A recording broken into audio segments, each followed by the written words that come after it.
Hello friends, आप सबका स्वागत है। तो दोस्तों आज हम जानेंगे साउंड जगत में विश्व प्रसिद्ध बोस कॉर्पोरेशन के बारे में। दोस्तों बोस आज छोटे से हेडफोन या स्टूडियो से लेकर बड़े बड़े फंक्शन हॉल्स के लिए साउंड सिस्टम का निर्माण करता है। बोस की शुरुआत 1964 में हुई थी। तब से लेकर आज तक बोस नई नई खोज से बेटर प्रोडक्ट्स मार्केट में हमेशा ही लाता रहा है। दोस्तों बोस के फाउंडर अमर बोस ने इस कंपनी को कभी पब्लिक नहीं किया, क्योंकि उनका कहना था कि उन्होंने ये कंपनी पैसों के लिए नहीं शुरू की है। उनका मुख्य उद्देश्य रिसर्च एंड डेवलपमेंट से लोगों के लिए कुछ नया करना, कुछ ऐसी प्रोडक्ट्स बनाना जो लोगों की लाइफ बेटर बना सके। उनकी ये बात इसी से साबित होती है कि उन्होंने मिलियंस ऑफ डॉलर्स R&D में खर्च किए हैं। उनका यह भी कहना था कि अगर वो MBS द्वारा चल रही कंपनी यानी कि पब्लिक कंपनी में इस तरह से मिलियंस ऑफ डॉलर्स R&D में खर्च करते तो उन्हें न जाने कितनी बार उन्हीं की कंपनी से निकाला जाता। तो चलिए दोस्तों, बिना समय व्यर्थ किए बोस और अमर बोस की कहानी को शुरू से जानते हैं। दोस्तों अमर बोस का जन्म 2 नवंबर 1929 फिलाडेल्फिया US में हुआ था। उनके फादर थे नौनी गोपाल बोस और मदर थी चार्लेट। नौनी गोपाल बंगाली हिंदू थे। वो स्वतंत्र सेनानी थे, जिसके चलते वो कई बार जेल भी जा चुके थे। बाद में ब्रिटिश सरकार से बचने के लिए बाकी कई लोगों की तरह वो भी अमेरिका चले गए थे। वहाँ पे उन्होंने अमेरिकी स्कूल टीचर चार्लोट से शादी कर ली थी। अमर बड़े होकर स्कूल जाने लगे। आगे चलकर उनका एडमिशन एबिंगटन सीनियर स्कूल में हुआ। उस वक्त तक वेणुगोपाल इंडिया से इंपोर्ट किए हुए कोकोनट फाइबर की मदद से डोरमैट्स बनाया करते थे और उसी से उनकी अच्छी कमाई होती थी। पर 1945 के आसपास शिपिंग रेस्ट्रिक्शन के चलते कोकोनट फाइबर इंडिया से आना बंद हो गया और उनका बिजनेस भी बंद हो गया, जिसके चलते घर में पैसों की तंगी होने लगी। उस वक्त अमर हाई स्कूल में थे। अमर और उनके फ्रेंड्स पुराने रेडियोस को खोलकर उसमें क्या है, वो कैसे काम करता है, ये सब हॉबी की तरह देखा करते थे। पर बाद में अमर के अंदर ये हॉबी पैशन बन गई और वो रेडियोस रिपेयर करने लगे। घर की खराब परिस्थितियों को देखते हुए अमर ने अपने पापा से कहा कि हम घर पे रेडियो रिपेयरिंग की दुकान शुरू करते हैं, जिससे आपको भी घर खर्च में मदद मिलेगी और मुझे भी कुछ सीखने को मिलेगा। अमर के फादर मान गए और उन्होंने घर को ही रिपेयर शॉप बना दिया। आगे चलकर वो एमिंगटन सीनियर हाई स्कूल से ग्रेजुएट हुए, जिसके बाद अमर के फादर ने अमर के इलेक्ट्रॉनिक्स में बढ़ते हुए पैशन को देखते हुए अमर का एडमिशन इलेक्ट्रिकल इंजीनियरिंग में मैसाचुसेट्स इंस्टीट्यूट ऑफ टेक्नोलॉजी और MIT में करवा दिया। MIT से बैचलर की डिग्री हासिल करने के बाद उन्होंने नेदरलैंड की एक रिसर्च लेबोरेटरी में 1 साल काम किया, जिसके बाद ब्राइट स्टूडेंट रिसर्च प्रोग्राम के तहत वो न्यू दिल्ली इंडिया आए। वहाँ पे 1 साल बिताने के बाद वो वापस अमेरिका चले गए और MIT से इलेक्ट्रिकल इंजीनियरिंग में नॉन लीनियर सिस्टम पे PhD की। पढ़ाई पूरी करने के बाद वो MIT में ही असिस्टेंट प्रोफेसर के तौर पे पढ़ाने लगे। दोस्तों अमर बोस को बचपन से ही म्यूजिक और साउंड में अच्छा इंटरेस्ट था, इसलिए वो एक महंगा हाई क्वालिटी स्टूडियो खरीद के ले आए। पर जब उन्होंने खुद उसमें म्यूजिक प्ले किया तो वो बहुत निराश हुए, क्योंकि उसकी साउंड क्वालिटी एकदम खराब थी। जिस हिसाब से वो स्टूडियो कंपनी पैसे ले रही थी उस हिसाब से क्वालिटी नहीं थी। दोस्तों दरअसल उस वक्त सारे स्टूडियो या साउंड सिस्टम में सिर्फ यही देखा जाता था कि वो स्टूडियो कितना अच्छा साउंड प्रोड्यूस करता है। ये नहीं देखा जाता था कि सुनने वालों को कितनी अच्छी तरह से सुनाई दे रहा है। जैसे कि एक बड़े से हॉल में हो सकता है कि एक सीट पे बैठे हुए इंसान को साउंड अच्छा सुनाई दे रहा हो, पर किसी दूसरी सीट पे बैठे इंसान को हो सकता है कि साउंड एकदम खराब सुनाई दे रहा हो। ऐसा इसलिए होता था क्योंकि साउंड वेव्स रैंडम मैनर में स्टूडियो से लिसनर तक पहुंचती थी। कोई वेव दीवार से 1 बार रिफ्लेक्ट होके, कोई 3 बार रिफ्लेक्ट होके और कोई डायरेक्ट। अमर बोस इलेक्ट्रॉनिक्स में पहले से ही मास्टर थे। उन्हें ये बात समझ आ गई और वो अपने MIT के कलीग्स के साथ मिलकर रिसर्च करने लगे। उन्होंने एक एक्सपेरिमेंट किया, जिसमें उन्होंने एक बड़े से हॉल में अलग अलग सीट पे कुछ पुतले रख दिए।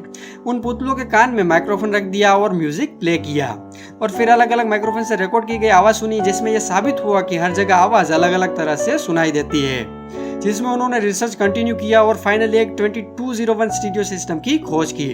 ये स्टूडियो बहुत ही खास तरह से बनाया गया था। इसमें कुल 22 छोटे छोटे स्पीकर्स थे। ये स्टूडियो का आकार गोले के 8वें भाग की तरह था, जिसकी सरफेस पे 22 स्पीकर्स इंस्टॉल किए गए थे। इस तरह के आकार से इसको एक कोने में आसानी से रखा जा सकता था। 22 छोटे छोटे स्पीकर होने की वजह से कुछ ही वेव्स सीधी लिसनर तक पहुंचती थी, जबकि ज्यादातर वेव्स एक परफेक्ट मैनर में वॉल से रिफ्लेक्ट होकर लिसनर तक पहुंचती थी। एंजल इन्वेस्टर की मदद से 1964 में बोस कॉर्पोरेशन की शुरुआत हुई। 2201 को मार्केट में पेश किया गया, पर दोस्तों मार्केट में 2201 फेल रहा। इसके कुछ मुख्य कारण थे, जैसे कि पहला 22 स्पीकर होने की वजह से यह बहुत महंगा था। दूसरा, जरूरी नहीं है कि हर किसी के घर का कोना एकदम क्लियर हो जिसमें यह स्टूडियो रखा जा सके। तीसरा कारण यह था कि हर किसी के घर की साइज अलग अलग होती है और उस हिसाब से यह स्टूडियो अच्छी बुरी तरह से परफॉर्म करता था। इन सब के चलते 2201 फेल हो गया। काफी पैसों का नुकसान हुआ था, पर उन्होंने हार नहीं मानी, फिर रिसर्च में जुट गए और 4 साल बाद 1968 में 901 स्टूडियो लॉन्च किया। इसका आकार पीछे से वी शेप का था, करीबन 120 डिग्री एंगल पे। इस स्टूडियो में कुल 9 स्पीकर्स थे। इसमें से 8 पीछे की तरफ थे और सिर्फ एक आगे की तरफ था, जिससे 11.11% वेव्स ही सीधी लिसनर तक पहुंचती थी और 88.88% वेव्स दीवार से रिफ्लेक्ट होकर लिसनर तक पहुंचती थी। इसके अलावा इस स्टूडियो में 9 स्पीकर के रेजोनेंस और वाइब्रेशन को रेगुलर करने के लिए 9 अलग अलग ड्राइवर्स थे, जिससे साउंड एकदम क्लियर सुनाई देता था। ये स्टूडियो मार्केट में हिस्टोरिकल सक्सेस बन गया। इसके इम्प्रूव्ड वर्जन्स का सेल मार्केट में हर साल बढ़ता चला गया और यहाँ तक कि 901 के इम्प्रूव्ड वर्जन्स मार्केट में 2017 तक अवेलेबल थे। इसी से समझा जा सकता है कि बोस कॉर्पोरेशन की सक्सेस के पीछे 901 स्टूडियो सिस्टम महत्वपूर्ण साबित हुआ। आगे चलकर बोस कॉर्पोरेशन ने साउंड सिस्टम से जुड़ी कई और प्रोडक्ट्स भी लॉन्च की। साल 1972 में बोस कॉर्पोरेशन के अंडर में एक अलग डिवीजन, एक अलग टीम तैयार की गई, जो सिर्फ बड़े बड़े फंक्शन हॉल्स, स्पोर्ट्स ग्राउंड्स वगैरह में बोस की साउंड सिस्टम को इंस्टॉल करते हैं। साल 2009 में बोस के रेवेन्यू का 60% हिस्सा इस डिवीजन से था। दोस्तों, आगे हमारे बोस ने करीबन $50 मिलियन नॉइज कैंसलिंग हेडफोन के रिसर्च एंड डेवलपमेंट में लगाए। इस हेडफोन की खास बात यह थी कि ये आसपास से आने वाले नॉइज को मेजर करता है और उसी फ्रीक्वेंसी के नेगेटिव वेव्स प्रोड्यूस करता है, जिससे बाहर से आ रहे नॉइज को कैंसिल किया जा सके, जिससे बिना वॉल्यूम बढ़ाए आप आसानी से हेडफोन से आ रही आवाज सुन पाए। आज बोस के बनाए नॉइज कैंसलिंग हेडफोन आर्मी के पायलट्स और कॉमर्शियल पायलट्स दोनों ही इस्तेमाल करते हैं। नॉइज कैंसलिंग हेडफोन्स के अलावा सिंपल हेडफोन्स का निर्माण भी बोस कॉर्पोरेशन के द्वारा किया जाता है। 80 के दशक से ही बोस की कार साउंड सिस्टम मार्केट में अवेलेबल है, जिसको खास इस तरह से तैयार किया जाता है जिससे कार की छोटी सी स्पेस में साउंड का डिस्ट्रीब्यूशन अच्छे से हो। आज Chevrolet, GMC, Fiat, Audi, Porsche, Honda, किया, निसान और इन्फिनिटी जैसी बड़ी बड़ी कार कंपनियों की कार्स में बोस की साउंड सिस्टम देखने को मिलती है। इन सब के अलावा अगर होम ऑडियो और वीडियो की बात करें तो बोस के अंडर में computer speakers, home audio, portable audio products, self studios वगैरह अवेलेबल है। आज बोस कॉर्पोरेशन की manufacturing facilities United states, Mexico, China और मलेशिया में कार्यरत थे। अगर अमर बोस की पर्सनल लाइफ की बात करें तो उन्होंने प्रेमा बोस से शादी की थी, जिनसे 2 बच्चे हैं, वेनु बोस और माया बोस।